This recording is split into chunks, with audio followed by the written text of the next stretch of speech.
Here we go, here we go, here we go. I sound like an artist who's about to get on stage. It's another exciting episode of the AMATYMA series where I get to have conversations with various single, married, divorced, and widowed men. We talk about anything and everything. As per usual, there aren't any topics on this podcast series, on this radio series. I'm excited to talk to this particular gentleman. We're having a little bit of a conversation before, getting into studio and just getting to know a little bit about him, which I didn't actually want to know much about him because obviously then I'd know too much. And the whole idea here is to obviously get to know our guests as we go and get to share our stories and journeys. Ladies and gentlemen, I've got this gentleman, Malusi, Siboto. Shabunjana Chami? Oh, grand? Are you good? Good. Good to have you, and thanks for agreeing to be part of this AMATYMA series. So for those who don't know Malusi, who is Malusi Siboto, and what do you do? For those that don't know me, sports has been part of me. Sports has been my life. Sports have given me the role of life of understanding who I am and who I want to be outside of sports too. But I'm a cricket player that's currently playing for DP World Lions. Nizwile, say that again, bro. I don't think they heard you. Cricket player that's currently playing for DP World Lions. Yes, sir. Through sports, I've got to identify who I am. Right. And obviously, being a course man, doing initiation and understanding what manhood is, and trying to balance that life with sports has given me an opportunity to really understand who I am. And there's some tough things that you go through in life. Mm-hmm. And the older you get to understand. Sure. There's some traumatic things you go through in life. Yeah. And some areas where you miss the opportunity of having both parents and understanding that dynamic Sure. of life. And now being a dad, that's one of the roles I want to play for my son, and actually understand that I'm going to be there for him no matter what it takes. Sure. So, for those that don't know me, it's such a simple, speak my mind, and through all of that, sports has been the key in my life. Sure. Are you a batsman? Are you a bowler? I'm a bowling all-rounder. Oh, bowling all-rounder. Shout out to you. So, let's get straight into it. Siboto, let's Xhosa. Yeah, close. Zithini iduko zakho? Yeah. I'm also Xhosa. Is it? Yes. Mpa, Yeah. Mkata, Mvulani, Mulashi. Abeza ngesikhukhula. Cool, You see, put two Xhosa men in one room. Only excellence comes out of that. So you are a father? I'm a father. Currently, he's 19 months at the moment. 19 months. Yeah. Is it a boy or a girl? Boy. Boy. And are you married? Single? Divorced? That's a tough one. Okay. It's a tough one. Okay. I'll keep it to myself. You'll keep it to yourself. Okay, we have to respect that. I mean, the platform is designed for us to be able to have these frank and candid conversations, and we're not here to, put you on the spot. This is not that kind of show. Yeah, no, for sure. Yeah, we're just hanging out as MJITA.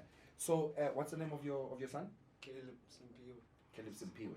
Simpiwe Sport. Okay, why did you? Was there a particular reason you gave him those names? I gave him Simpiwe because that's my granddad's name. Oh, really? He was very popular in his rugby world. He played rugby. Right. So he was very popular. So Simpiwe Sport. something I wanted to give back to him. Right. Caleb is the name that came with his mom. Right. His mom is American. Right. You can't win there. So is his first name Caleb? Yeah. Okay, then Simpiwe. Yeah. Interesting that you named him after your grandfather, right? I'm actually named after my grandfather, Usipo. Oh, nice. And there's pressure that comes with that because now you have to live up to what your grandfather used to be in community and in the world out there. So we are hoping that he will emulate your grandfather as he becomes a man himself. Ooh, I think that's hard. I always say this at home, like I don't want him to play cricket. Right. Because I think I'm gonna lose a father and son relationship based on knowing what it takes to play the game professionally. Sure. And I think one of the reasons I named him after my dad, that's I've only understood from like 8 years old to 9 years old what it's like to have somebody as a father figure around you. Right. But until then, I don't know. I mean, I don't remember much about it, but I don't know what's like to have a dad. I Sure. don't know what's like to call someone and say, hey dad, I'm going through a tough time in my life, and I had to work that out myself. So giving him that name is just a memory that I had. Sure. And it's the only thing I can live up to, just Sure. giving back to him. Is your dad still alive? I have no idea. So you've never met your dad? Never, You never don't. met him. And your mom? My mom's still alive. Your mom's still alive. Do you have siblings? No. So you're an only child, Yeah. and you've been raised by a single mom. Mom and grand. Mom and grand. More Sure. of a Grandmother. child, yeah. I mean, I'm more of a grand boy. Right. My grandmom raised me, but I've always gravitated towards my grand. Towards your granny. Yeah. She's still alive? She passed She on passed about on. 3 years ago. Okay, so you were raised by two strong women, clearly. You know, Yeah. your mom and your grandmother. And what is that like to be raised by two women? I think I became lost in my life when my grand passed on.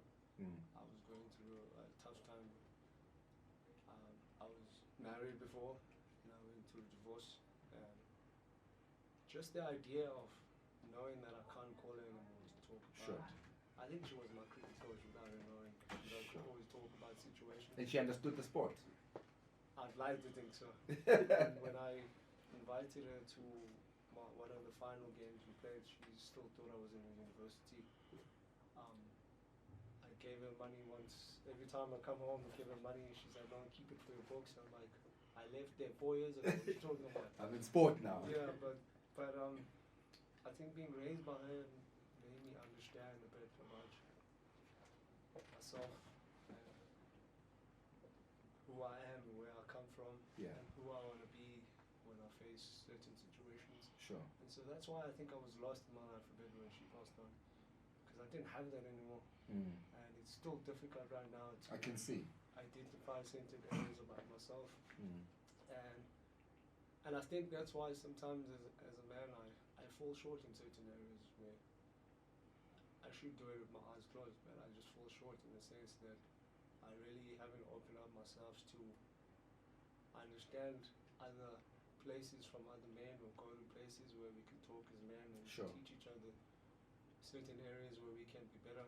So I think I'm always gonna miss that void with her being gone, and also on the other hand, I think it's made me stronger and be able to face some tough situations Sure. sometimes, and learn how to be selfish and learn how to stand up for myself. But yeah, it's been hard. I think with my mom on the other hand, we've had to build a relationship. It's been tough. And obviously sometimes as a child you want to understand certain things. Yeah, you want answers as well, right? Yeah, I'm not talking badly about my mom. No, of course. I love it, but I also want to understand why you weren't there for me in some areas. And now that I have a son, it's teaching me to forgive and Sure. understand through forgiveness is you actually forgiving and leaving it all to God. Sure. And let God handle that part, knowing that you've forgiven. Because one day my son is also going to want to be close to my mom. Absolutely. And it's not going to be fair on him when I'm not close to my mom too. True. So I think having a son has also taught me to be patient in that area and just forgive. It's Sure. not about me. I like that, and that's admirable of you, because you are saying that there is a process of healing that needs to take place, and forgiveness comes with healing. Yeah. You know, so when you were growing up, did you have any male figures around you? Any uncles? Any father figures? Whether it's a school teacher, you know, a coach. Were there any father figures that were quite present in your upbringing? Yeah, I think I never really mentioned it to them, but my father figures were my cricket coaches growing up. Cricket stadium was like literally 5 minutes walk from my house. Right. I always looked up to all my coaches. Even now when I look at them, I still see them as that father those figure. guys, but I never say it to them. But Sure. when they see me, I still get confused about how they starstruck that the professional cricket player Yeah. now. But I've never really had that opportunity to call someone and say, play this role for me, or it's always been internal with me. Sure. It's always trying to gauge how can I work around this area by being close to somebody. Sure. So outside the coaches, do you have any uncles or family I do. male figures that were involved in your upbringing?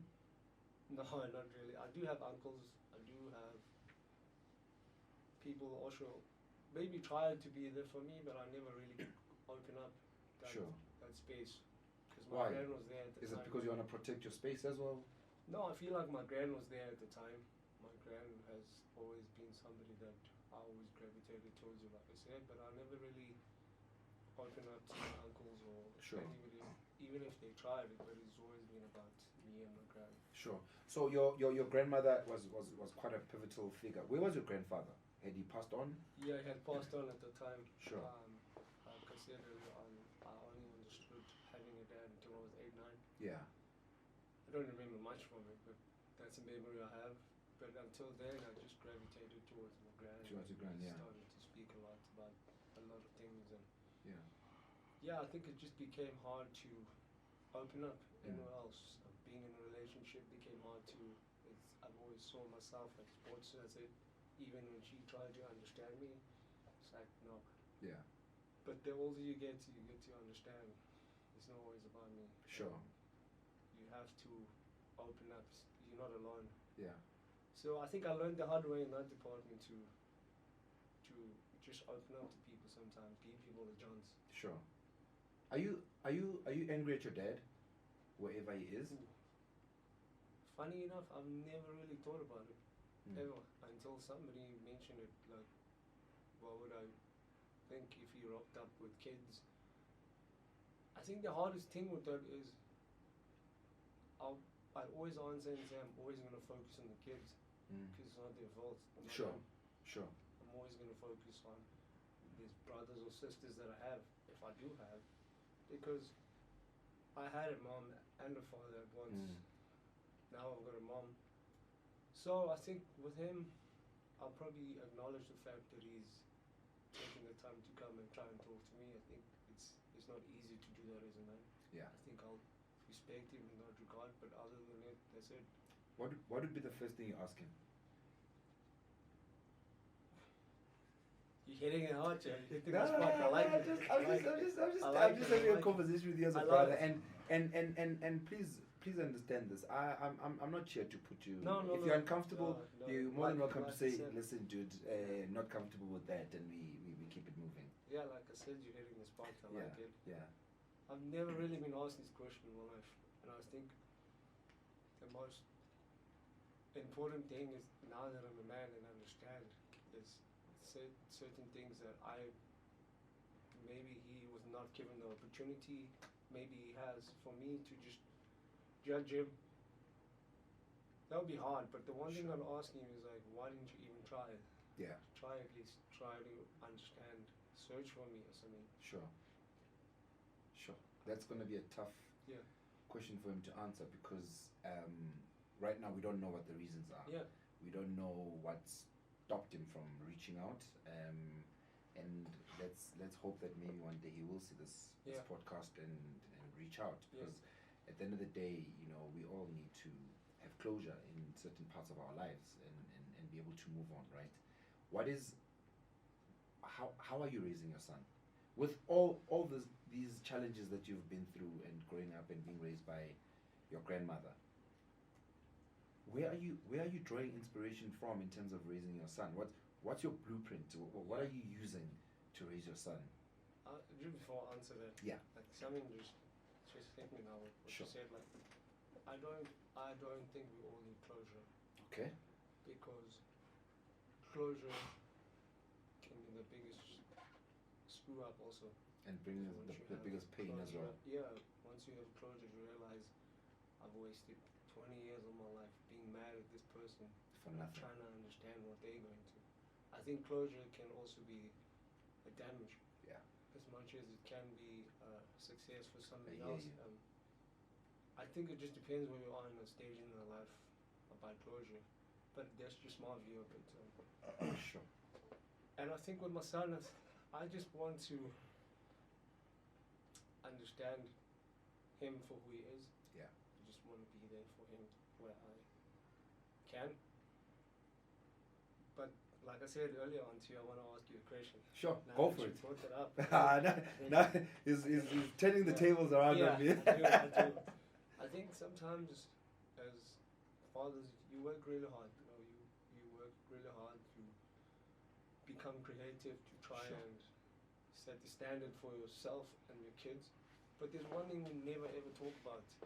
I don't care how famous you are, how rich you are. Sometimes we, as black people, never really talk about racism to our kids. Sure. So, for me, as one thing I want to teach my son is not to be shocked when someone is racist to you. Yeah. And how do you teach him that? Because until, even if I become 70 or 80, you're still going to go through racism. Yeah. Yeah. But now as fathers, how do you teach your kids to not be shocked and understand you still have goals and vision or dreams that you want to achieve? Sure. That is actually a tough one, because sometimes racism is hidden with undertones of bullying. You know, I don't know if you understand what I'm saying. Yeah, yeah. Sometimes kids bully each other at school, and we say it's bullying, but it's actually racism. If you dig deeper into the issue, and it starts at home. No one is born a racist. Yeah. Just as much as no one is born a rapist. Where do you learn this terrible, toxic behavior of being racist? And you know, it's I don't even know what I would say to my kids. Ronnie, you've got kids? No, not yet. You see, I can't- I think where I'm stuck the most is like, I'm not saying you should see the difference between races. I'm not saying that. Sure, Just love everybody. sure. But what I'm saying is that sometimes you are gonna go through that. You're gonna encounter But it, now, how do I make him understand that? and how to respond to that. Yeah, because we all went through it in our lives. Yeah. And, Yeah. and it's still gonna be there. But how do I make him understand? Like, it's just blow it in the wind. I'm not saying accept it, Sure. but blow it in the wind and understand you still have a journey, you got a life, you got mom and a dad that loves you. Yeah. But these are the things you're gonna go through. How do I make him understand that it's okay if somebody says a certain thing? When it's really not. Yeah, but Yeah. I'm gonna stand up for myself, Sure.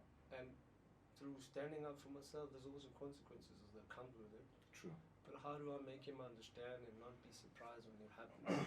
Because we still get surprised. We still shouldn't. you're right. We shouldn't let that hurt us Yeah, anymore. we I'm not shouldn't. saying it's okay, but Mm. if somebody's racist to me right now, it still hurts. Why? Yeah. Why?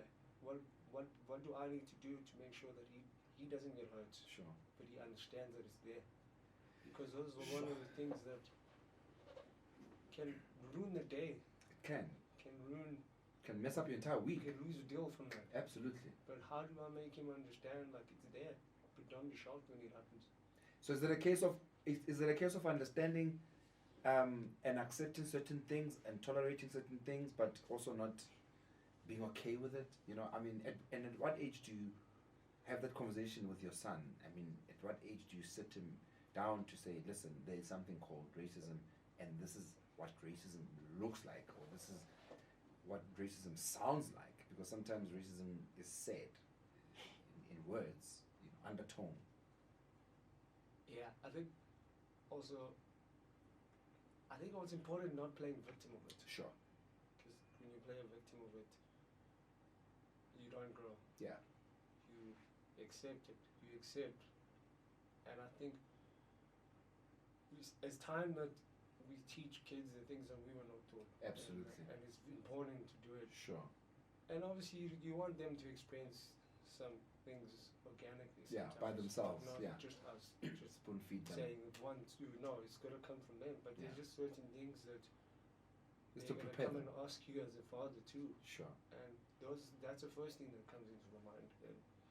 And I think that's the one part of my life I want him to understand. And if he understands that, I'll be okay with anything else. Sure. Were you exposed to a lot of racism in your upbringing? I have to ask the question. I now that I'm older, I Yeah. don't see it as racism. But yeah, I was. But I understand where it came from. I understand, and I'm not making an excuse for it. I understand where it came from, and I understand how I needed to align myself so that my job doesn't get on the line, or I don't let that bother me. Sure. But yeah, I have. Did it require you to work twice as hard as your white counterparts? Of course. Sure. Because I think I'm the person that I am right now because of that. Sure. I'll give you an example. Like, I was born in Kwalanga. I was going to ask, which guys are you from? Because I was about to get there to say, yeah, I was born in Kwalanga Township. Yeah. And I moved from Kwalanga to Potchefstroom. Potchefstroom? Come on, bro. I moved to Potchefstroom? Potchefstroom. Why? Who was there? For hockey. Oh, for hockey, okay. I moved to Potchefstroom, hardcore Afrikaans. Sure. So, that just tells you everything. Yo. But I'm so grateful I went through that, because it made me understand a lot about Afrikaans culture. Sure. Made me understand a lot about myself. Yeah. And who I want to be through all this mess. And sometimes I got to understand, like, some Afrikaans people are more real than English people. Yeah. And in that case is that here's a man that's spent all his life in the farm. Yeah. That's all he knows. Yeah. Comes to varsity, plays hockey with you. Now he has to learn how to be friends with me. Yeah. And as we become friends, we go to hockey tours, we drink together. He actually understands, shit, I've spent all my life being closed off. Now that I understand, it's like, wow. Now I'm exposed. Actually not a bad person. Sure. So I think, how do I, like, I'm going back to that, how do I make my son actually not goes through that direction? But it's not, I can't control that. It's his journey, right? Yeah. And he has to experience it himself. Yeah. He has to go through his own pains. All you can do is protect and guide, and show love and show care and guidance. What type of father are you? I think at the moment I'm still tough. I hate him at 19 years. I'm at 19 months, I still smack him. Why? Because I want him to know that he's wrong. But how does smacking fix the problem? Like I said, like you said, like what type of a dad I want to be. I want to be the dad that when I say no, it's no. Sure. I'm not saying no because I don't love you. I'm saying no. And I want you to understand I'm saying no. Sure. And I don't know what's hitting gonna fix, but it's working for me right now. But where do you take that from? Did your grandmother hit you when you were growing up? No. So where do you take that from? It's just something that happened, I guess. And I'm going with it. Okay. And the mother's okay with that? No. Okay. She's not. I want to just tell her, let me be the dad the way I want to be. But the problem with that is that when is that going to stop? At which point are you going to realize that maybe it's actually not working? It's a temporary solution to a problem that could be probably resolved over time if you just did it differently. I still think old school works. Corporal punishment. No. Okay. Because we are from that era. Hey, we used to get trapped, man. I agree with you. Yeah? And to be honest with you, when I reflect back on my childhood, the rate at which we used to get clapped, not only by my dad, but the neighbor next door and whoever else, it didn't really solve the problem. Your parents were okay with it too. Because I got so used to being clapped that I knew what to do. It was not painful anymore for me. You know, it got to a point that they even had to upgrade from the belt to a shambok. Because I was like, what are you doing now? I mean, I'm so used to the pain. Yeah. It's not a resolve though. It doesn't fix the problem. See, the thing is like, yeah, I hit him, but I don't hit him in every situation. I don't hit him every time I say no. I feel like there's a time and a place where you say no, he knows it's wrong. At 19 months, he knows it's wrong. He carries on doing it to test you. That's when I hit him. When I say no, and I know like he sees he doesn't understand that I let it go. Yeah. But when he knows it's wrong, he still does it. That's when I hit him. And after that, does he stop? Sometimes. Can you see that it's not working? It's not working. It's clearly not working. Because if it was working, I think from the first moment of you hitting him, he would have learned to never do those things because he knows that he's going to get it, right? I think it's more ego from my side also. Like it's Okay. ego of, I'm telling you to stop, you don't listen. Right. And it's that thing of, I'm your dad. Yeah, and you're going to From your listen. father, listen to me. And Right. obviously not understanding that he's 19 months. So. Sure. So I think this is my learning curve, also the direction I'm going with. I think Sure. as he gets older, I'm also gonna understand. Sure. Yeah. Okay. I'm gonna challenge you and say I think you should stop Yeah. Okay.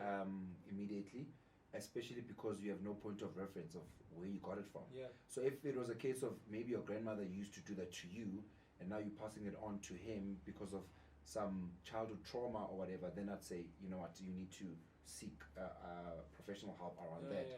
But the fact that you don't even know where you got it from and you're still doing it, I think as a father myself, I would say it needs to stop. I think from a sports Tough sports love? minded. Yeah. Is it, sports minded in the your way of sense that showing tough love? does that make me, again, it's ego. Sure. Does it make me like, I'm letting it slide, I'm letting it slide, I'm letting it slide, I'm letting it slide. When is it gonna stop? But I'm also forgetting that he's 19. He's a child. Yeah. He's a baby. He's still working out life when he's old. He's a baby. He hasn't figured anything out yet. And I also think being a sportsman comes with a lot of its own challenges. Yeah. Because you are target driven. You have to win. You have to get things done.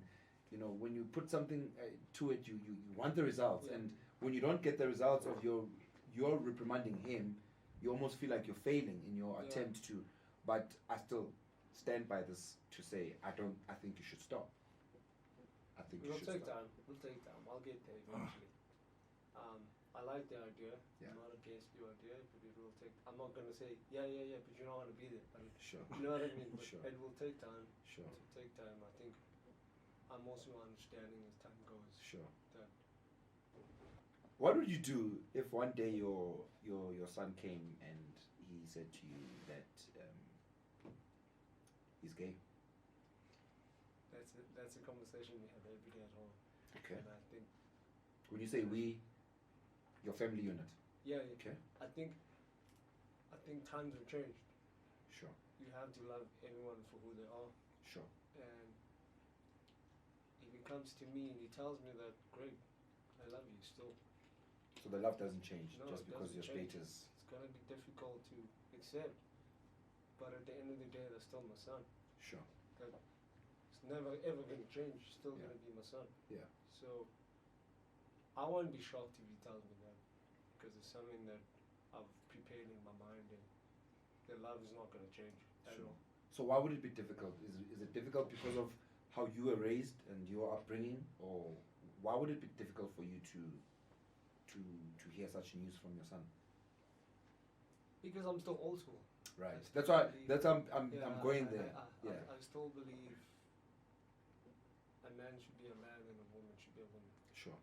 and that's not the case anymore. Times have changed, Of and course.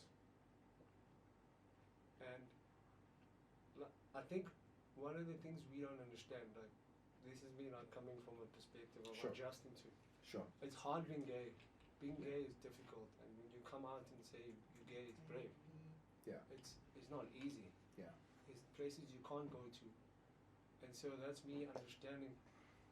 That's me understanding that area of saying that I love him anyway, because I know what it takes. Well, I've never been gay, but I'm saying, like, I know what it takes to come out and say this is me. Sure. Because you're spending a lot of time with us as guys, and all of a sudden, hey guys, I'm gay. That takes a lot of braveness. Yeah. Courage. Yeah, courage to actually come to front of your friends and say, I'm not who you guys think I am. It's tough. It's not easy to do that. Yeah. So I think from that perspective, I've got to understand that he's still going to be my boy. Yeah. No matter what. No matter what. Sure. Can you believe that the time is gone? Yeah. It's and we haven't even scratched the surface. I do feel that you need to come back. I do feel like there's a lot of things that I didn't even tap into, and of course we are cognizant of the fact that we have to respect people's sensitivity and privacy and all those things. But as a last parting shot before I let you go, what is your greatest wish for your son? What do you wish for your son? So outside the usual wishes that most parents have, yes, we want our sons to graduate, get degrees, get a good job or run a great business, be successful, right? Yeah. But outside the material worldly things, what is your greatest wish for your son? What is the one thing that you want him to carry in your absence when you're gone? I want him to love himself no matter what. Just never degrade his value because of the situation that he's in at the moment. I just want him to love himself all the time, regardless of where he is in his life. Sure. Malusi, thank you, my brother. Thank you for opening yourself up. And I can tell you're a very emotional person. Yeah. And it's not easy, and the whole premise of this platform is to really get men to talk about the things that we never get comfortable to talk about. AMATYMA, especially a lot of us from Emakasi and townships, are not used to the culture of talking, to the culture of letting our emotions out. I mean, I was saying to the guys the other day that the first time I ever told my dad that I love him was when I was 42. Imagine that. That's the first time, and you've never even had that opportunity. So we're all dealing with different challenges as men, and we need to talk about these challenges in the hope of coming up with solutions. Yeah. Thank you, my brother. Thanks to you. Thanks so much. Tara. Another great episode of AMATYMA series in partnership with PRAAT Radio. Sivale City. Danko.